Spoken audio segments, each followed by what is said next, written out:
Aking pong topic sa araw na ito ay putting hope in God. Ilagay po natin ang ating sarili. Ilagay po natin ang ating sarili na may pag-asa tayo sa ating Panginoon. Amen? So, ang aking pong main reference ay 1 Timoteo 6:17-21.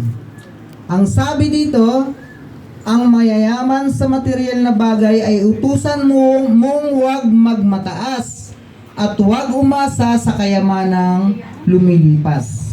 Sa halip, umasa sila sa Diyos na masaganang nagbibigay ng lahat ng mga bagay para sa ating kasiyahan.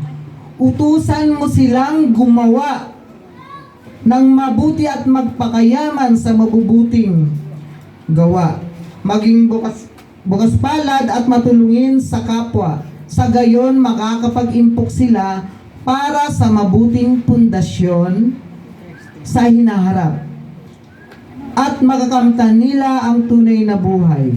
Timoteo, ang nagsasalita po rito si Paul. Kasi disipulo niya po si Timoteo.